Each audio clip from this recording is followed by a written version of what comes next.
지난 주간의 말씀에 이어서 오늘 계속해서 영원하신 하나님의 아들, 마지막 때 이 땅에 오신 예수 그리스도께서 천사들보다 얼마나 높으신 분인가. 그가 훨씬 큰 아름다운 기업으로 우리에게 오셨다는 것을 증거하고 있습니다. 천사는 언약의 당사자가 아닙니다. 하나님은 천사와 언약을 맺은 적이 없습니다. 오직 하나님은 사람 아담과 언약을 맺으시고 사람에게 영생을 주시고자 하신 것입니다. 천사는 하나님의 자녀가 되는 자리에 서지 못합니다. 영생이 곧 하나님의 자녀됨이요, 자녀로서 그와 함께 영원히 사는 것입니다.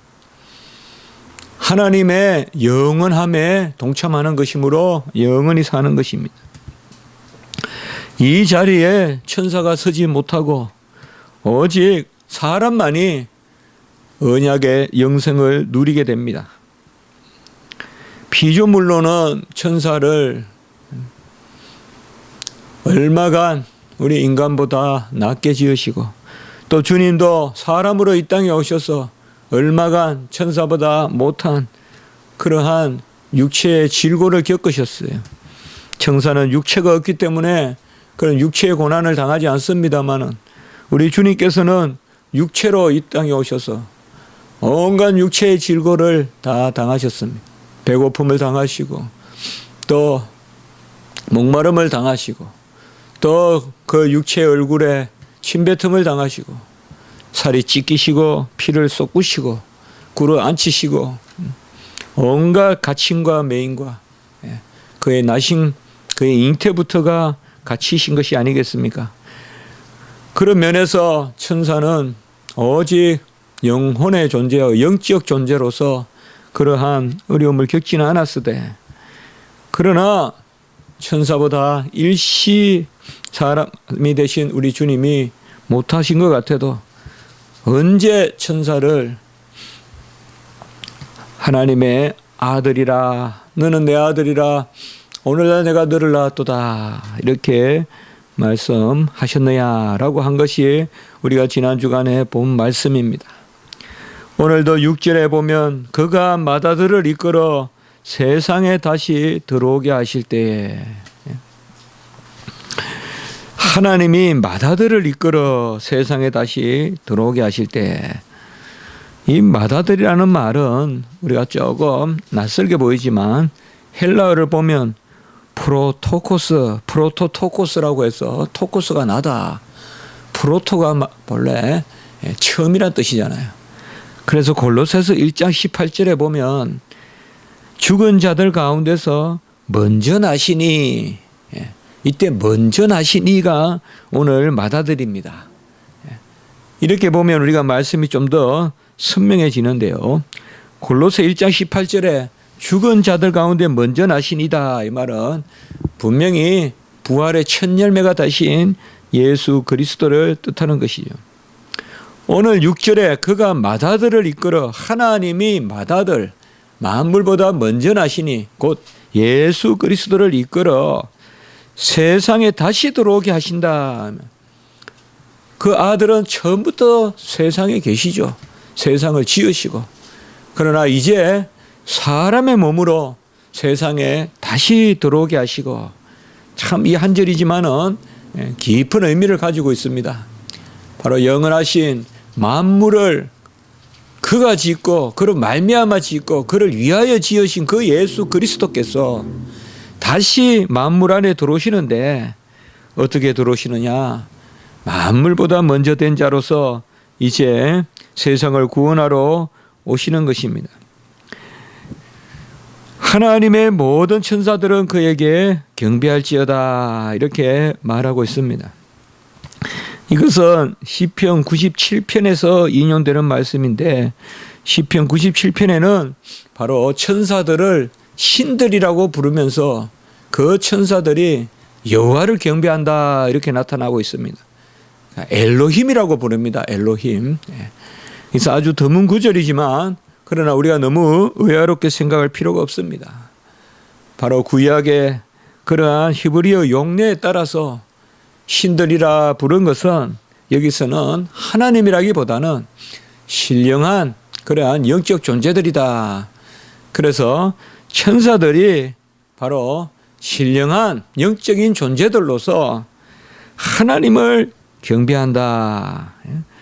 모든 천사들은 그에게 경배할지니라 라고 이렇게 말하고 있습니다.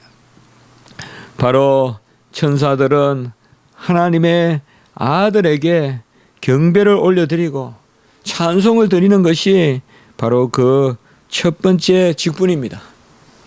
천사가 하는 일에 제일 첫 일을 우리가 말한다면 찬미하는 일이요. 거룩과 스랍의 그런 성전의 거룩이라는 그러한 찬미와 같이 천사들의 제1 목적은 찬송 드리는 것입니다. 그래서 여호와께 경배할지어다라고 이렇게 말씀하고 있습니다. 천사들이 하나님을 경배하고 또 하나님의 높으심을 찬미하는데 가장 큰 찬미는 바로 아들이 하나님의 일을 행하실 때 그때 하늘의 천사들도 기뻐하다 반다.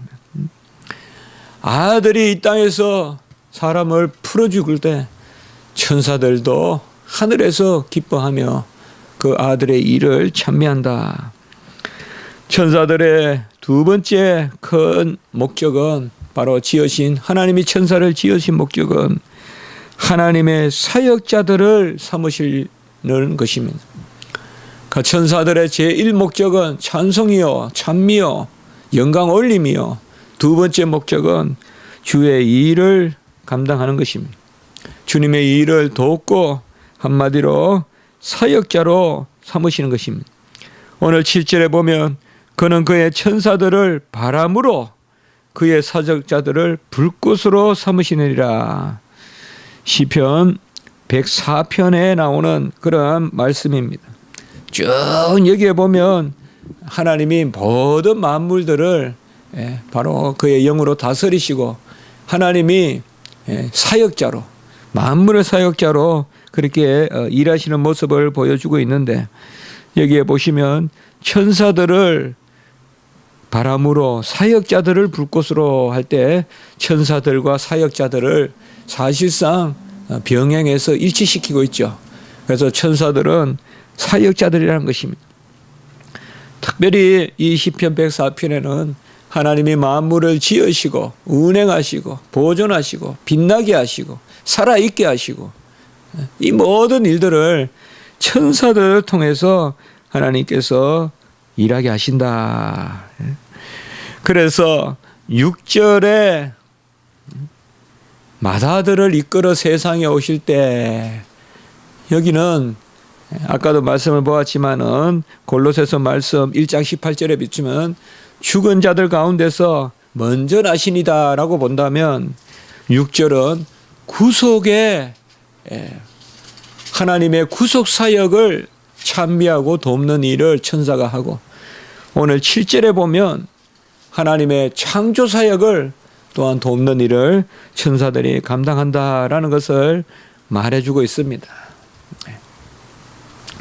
휙 지나가는 바람과 같이 또 우리가 보이지 않지만은 열을 내서 데펴주고 이제 한여름에 또 아주 뜨거운 그러한 불꽃이 이제는 또 선선한 바람으로 이렇게 바뀌는 계절에 있지 않습니까? 마치 천사들을 이러한 일들 가운데서 사용하신다. 그러니까 천사를 바람으로 또 그 천사들, 사역자들을 불꽃으로 사용하신다. 우리가 사실 천사들은 안 보입니다. 안 보이는 영적 존재예요. 천사들을 본다는 것은 하나님이 환상 가운데 보여주시는 거지 천사들은 보이는 존재가 아닙니다. 우리가 어떻게 공기를 볼 수 있겠습니까? 공기를 본다는 것은 공기가 성분을 바꿔야 보이는 거지 공기가 공기인 채로 있는데 어떻게 보이겠습니까? 거꾸로는 우리 얼굴이 어떻게 안 보이겠습니까? 그건 있을 수 없는 일이죠. 하나님이 다 지으신 대로 그렇게 존재하는 거죠. 천사는 안 보입니다. 천사는 안 보여주는 거예요. 하나님이 사마리아를 큰 불병과 불말과 그 천사들의 호의, 그것은 하나님이 보여주시는 거예요. 그렇게. 그들은 본래 안 보이는 거예요. 아마 천사들이 보인다면 이 만물 가운데, 운행 가운데 꽉 차 있는 것이 보였을 겁니다. 아마. 적이 많아 보여도 하나님의 천사가 다 지치고 있는 것이 보일 겁니다. 주의 군대에는, 주의 백성들에게는, 주의 성도들에게는 천사가 호위하고 천사가 지키고 천사가 나르고 예배를 나누고 기도를 나누고 그리고 천사가 날라오는 하나님의 은혜를 또한 받아서 내려오고 지식을 받아서 내려오고 야곱의 사닥다리 그 어려울 때 가장 힘들 때 천사가 오르락 내리락 하는 하늘과 교통하는 사닥다리에 왔다 갔다 하면서 일을 감당하는 그게 바로 천사들이거든. 그 천사들이 귀하지만은 언제 그 천사들을 8절 이하에 이렇게 불렀더냐. 천사들은 6절과 7절에 창조와 구속의 사역을 돕고 찬미하는 존재고, 그러나 그 천사들은 8절 이하에 아들에게 돌려진 이 말은 천사들에게 돌려지지 않았다. 그래서 아들에 대해서는 다른 말씀이, 다른 찬미가 돌려지는데 다 우리가 시편에 아주 중요한 말씀들이죠. 천사들은 하나님이 왕으로 보내신 적이 없다. 그러나 아들은 왕이라고 부르셨다. 하나님이여 주의 보좌는 영영하며 주의 나라의 규는 공평한 규인이다. 여기 보좌는 왕의 자리, 왕자를 뜻하고 여기 규는 하나님 왕이 다스리는 그 막대기, 그걸 딱 들면 법이 되는 그 규를 이야기합니다. 왕의 지위를 이야기하고 왕의 건세를 이야기하는. 언제 아들에게 주었던 이런 왕의 건세를 천사들에게 준 적이 있냐?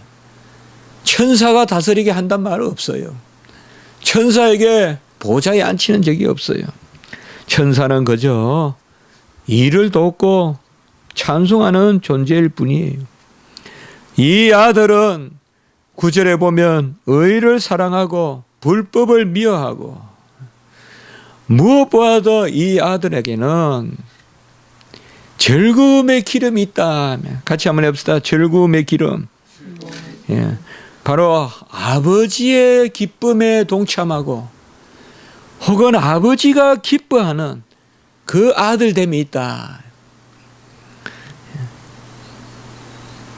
그가 나로 인하여 기쁨을 이기시지 못하는, 지극히 높은 곳에서는 하나님께 영광이요 이해하다마는 우리의 노래는 땅에서는 기뻐하심을 입은 사람들 중에 평화로다.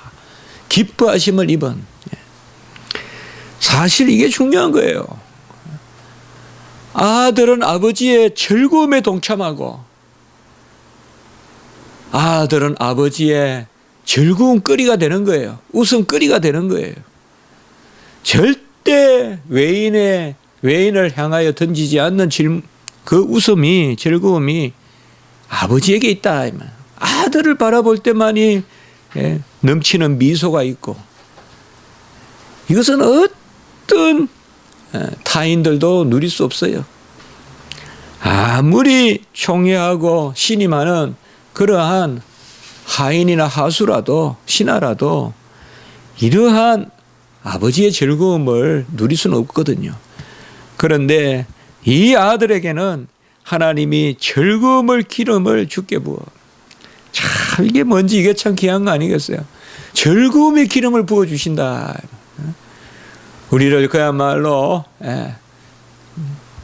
그리스도와 같이 기름, 메시아와 같이 우리에게 기름을 부어주시는데 그 기름은 어떤 그 기름이냐 이 말이야. 어떤 일을 하라는 것이 기름일 수 있고 선지자가 되라 왕이 되라 하는 기름이 될 수 있지만 그 기름의 본질은 뭐냐? 아버지의 즐거움에 참여하는 것이다. 아버지의 즐거움에 참여하는 것이요. 아버지의 즐거운 끓이, 기쁜 끓이, 웃음거리가 된다. 언제 천사들을 이러한 웃음거리로 삼았겠냐? 즐거운 거리로 삼았겠냐?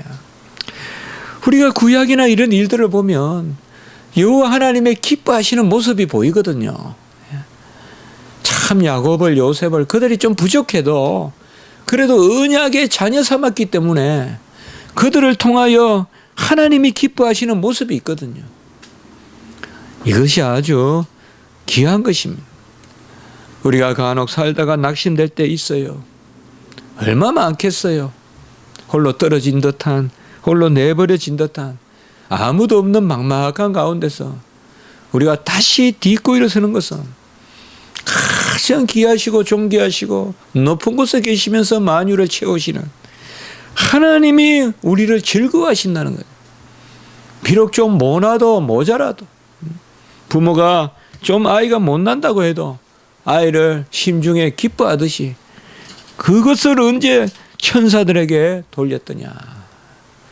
바로 아들이 이 땅에 오셔서 우리에게는 기뻐하심을 입은 사람들의 평화로다.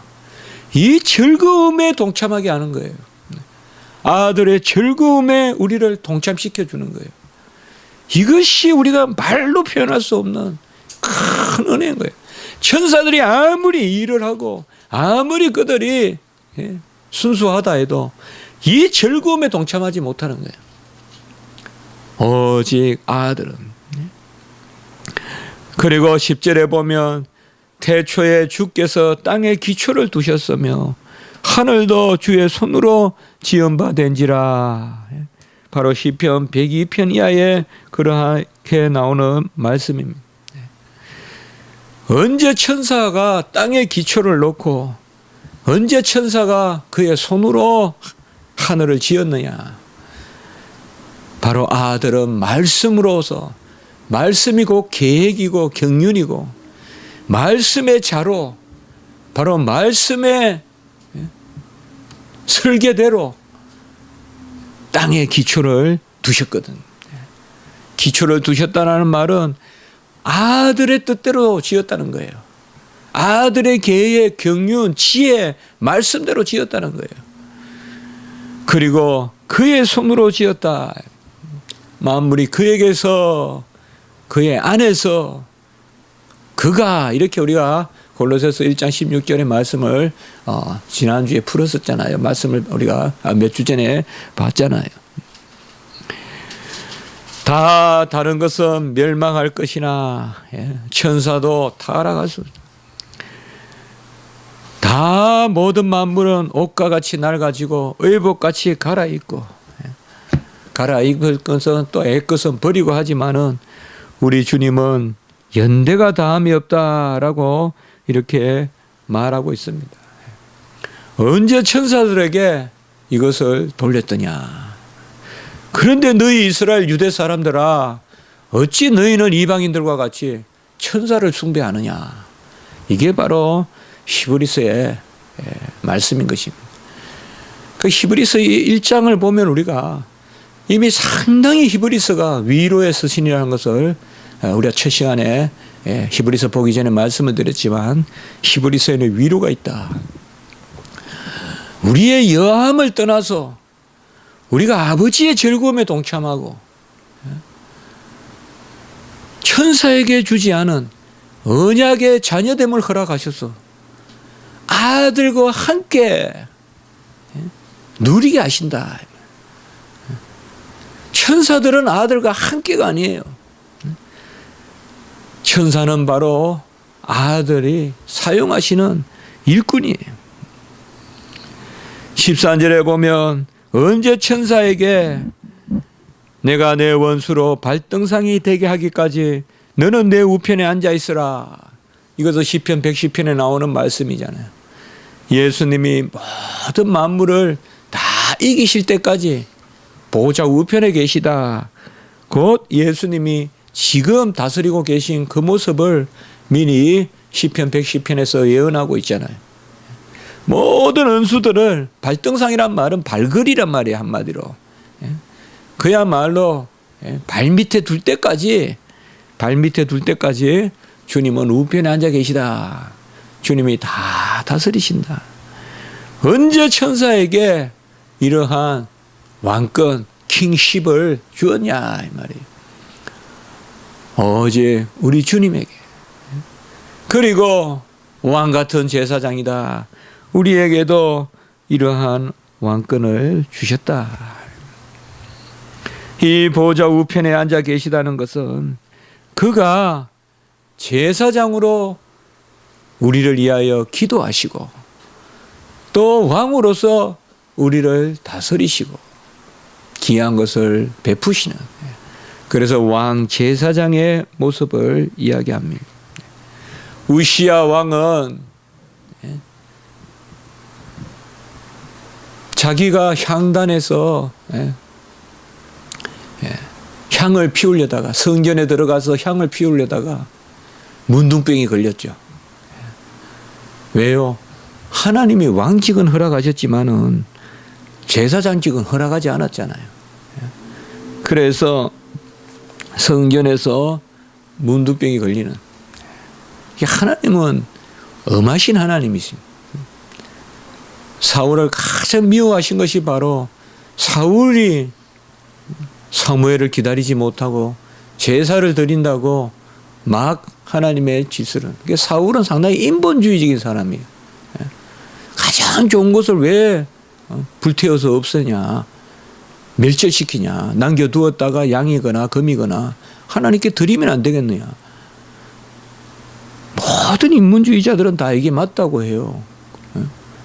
마치 가룟 유다가 왜 향유를 허비하느냐, 가난한 자에게 나눠주는 게 좋지 않겠느냐. 가룟 유다가 예수님 따라다니다 보니까 가난한 자들을 많이 베풀거든요. 그러니까 가룟 유다 말이 맞는 것 같아요. 가난한 자들에게 베풀지, 그게 예수님 뜻이다. 그러나 예수님은 아니라고 했잖아요. 주일날 굳이 그렇게 예배를 드리냐, 그 시간에 어디 가서 굳이 하고 그게 더 기독교답지 않냐. 말은 맞는 것 같지만 그게 인본주의란 말이에요. 신본주의는 먼저 내 이성으로 명분이나 옳고 그름을 따지기보다 하나님의 명령이니까 복종하는 거, 그게 앞서거든요. 복종하다 보니 뜻을 알게 되는 거지, 뜻을 알고 복종하는 거 아니에요. 우리가 믿어보니 하나님의 자녀됨과 어떠함을 알게 되는 거지, 하나님의 자녀됨과 어떠함을 다 배워서 좋다, 자녀돼야 되겠다, 그런 사람 아무도 없어요. 바로 아셔야 돼요. 우리는 먼저 이해하고 믿는 것이 아니라 믿고 이해하는 거예요. 같이 합시다. 이해에 이르는 믿음. 먼저 믿어서 이해에 이르는 것이지 이해해서 믿는 게 아니에요. 이해해서 믿는 것은 전부 그건 자연신학이에요. 그건 다 이신론이에요. 우리는 오직 하나님의 뜻대로 행하는 거예요. 그가 간섭하고 운행하고 통치하고 보존하고, 지금 내 삶에 내 핏줄 하나도, 날마다 터지고 다시 생기는 세포 하나도 주님의 다 섭리 가운데 있다. 그런데 우리에게는 왕 같은 제사장의 자리에 세우셨잖아요. 어찌 우리가 우시야 왕을 부러워하고 어찌 우리가 히스기야 왕을, 다윗 왕을 부러워하겠어요. 우리는 왕 같은 제사장이라고 우리를 세워주셨잖아요. 우리가 기도하면 들으시고 또 필요한 것은 우리에게 공급하시는, 주시면서 다스리시는, 이걸 천사들에게 말하지 않았다. 14절에는 바로 이러한 천사, 우리가 성경에서 천사가 무엇이냐에 대한 가장 정확한 정의가 바로 24절에 나와요. 같이 합시다. 섬기는 영. 천사는 섬기는 영이에요. 바로 서빙하는 스피릿이에요. 천사는 육체가 없어요. 영이에요. 영. 그렇지만은 영이라고 무한한 건 아니에요, 여러분들. 그래서 천사는 옮겨 다녀요. 혹자는 영이라고 자꾸 무한하다고 생각하는데 그건 잘못된 생각이에요. 무한하신 분은 하나님밖에 안 계세요. 천사는 안 보이지만 분명히 어느 공간을 차지하고 있어요. 전체 공간을 차지하는 게 아니에요. 그러니까 A, B로 옮겨 다녀요. 이 천사는 섬기는 영이다. 한마디로 미니스터 하는 미니스터링, 바로 종이에요. 여기서 섬긴다는 말은 종이에요. 아들이 아니라 아들을 수종드는, 바로 보면 구원받을 상속자들을 위하여 섬기라고 보내심이 아니냐. 여기에서 이제 14절에서 저는 이 히브리서 이게 참, 이 부분에 제가 참 마음에 참 되게 즐거운 게, 이때까지 예수님을 말씀하시다가 자연스럽게 지금 뭐예요? 상속자들에게, 우리에게 지금 넘어오는 거예요. 이게 히브리서의 묘미예요. 그러니까 예수님의 큰 높으심을 지금까지 말씀했거든요. 그가 발등산 될 때까지 보좌 우편에서 계시고, 그가 바람도 사역자로 삼으시고 불꽃도 사역자로 삼으시고, 그가 천지의 기초를 두시고 그의 손으로 만물을 지으시는 그 만유의 후사 되신 예수님을 천사가 섬기듯이 그의 은혜로 구원받을 상속자를 섬기려고 보낸 존재가 아니냐. 자연스럽게 그의 자녀된 우리가 천사보다 높다는 것을 말해주고 있어요. 여전히 천사를 부러워하는 사람이 있다면 그것은 부질없는 일입니다. 철학자들은 천사같이 되고자 하고, 모든 세상의 종교들은 보면 다 천사같이 되고자 하는 거예요. 제가 반대에 누르디스 거기에 서점 가보니까, 야, 요새 참 이단 책들 많이 꼽혀 있대요. 무슨 한국에도 정상교니 대순진리언이 꽉 차 있더라고요. 그건 돈이 많아서 아예 그냥 꼽아 놓으라고 막 어떤 로비를 하는지 그런 느낌 들 정도로 쫙 꼽아 놨더라고. 이들은 뭘 말하는지 이렇게 살펴보면 전부 다 이런 이야기들이에요. 무슨 뭐 하늘에 떠 있고 다 천사 숭배. 이 천사 숭배가 뿌리가 깊어요. 그러니까 우리는 천사보다 귀한 존재다. 같이 합니다. 아버지의 즐거움에 참여하고 아버지의 웃음거리가 된다. 좋은 의미에서 말이에요. 즐거움거리가 된다. 하늘 아버지가 지금 우리를 즐거워합니다. 그게 우리의 존재 가치입니다. 그러니 섣불리 나를 너무 자주하지 마시고, 너무 절망하지 마시고, 너무 나를 업신여기지도 마시고 내 존재를 귀하게 여기십시오. 한번 기도드리겠습니다. 거룩하고 자비로우신 하나님 아버지, 천사들의 머리가 되시고 교회의 머리가 되시는 우리 주 예수 그리스도의 그 높으심을 찬미하고 천사들도 찬미하고, 주님의 손으로 하늘을 지으시고 주님의 뜻으로 말씀으로 계획으로 지혜로 땅에 기초를 두시고 모든 것을 운행하시는 그 놀라운 하나님의 고귀하심, 천사들이 따라갈 수 없는 그 아버지의 기쁨을 누리시는 아들의 어떠하심, 이런 귀한 아들의 어떠하심에 우리가 동참하게 하시고 천사들도 우리 상속자들을 섬기는 그 자리에 세우시는 놀라운 은혜를 오늘 말씀을 통하여 다시 돌아보게 하시니 감사합니다. 이것이 우리의 업적이나 소유나 우리가 오늘 한날 행할 일로 되는 것이 아니라 우리를 인치시고 자녀 삼아 주신 그 하나님의 놀라운 은혜로 되는 줄을 믿습니다. 무엇보다 우리가 우리 자신 된 것을 기뻐하게 하시고 그 가운데서 주님의 기쁨의 도구가 되고 영광의 도구가 되는 저희들 되게 해 하시옵소서. 오늘 하나 예배 가운데 은혜를 베푸시고 아버지의 즐거움에 깊이 참여하는 오늘 한날의 예배가 될 수 있도록, 또 아버지의 즐거움거리가 되는, 아버지의 기쁨의 우리가 요소가 되는 오늘 한날 예배를 드리게 하시옵소서. 모든 것 맡깁니다. 우리 가족 맡기고 한국교회 맡기고 모든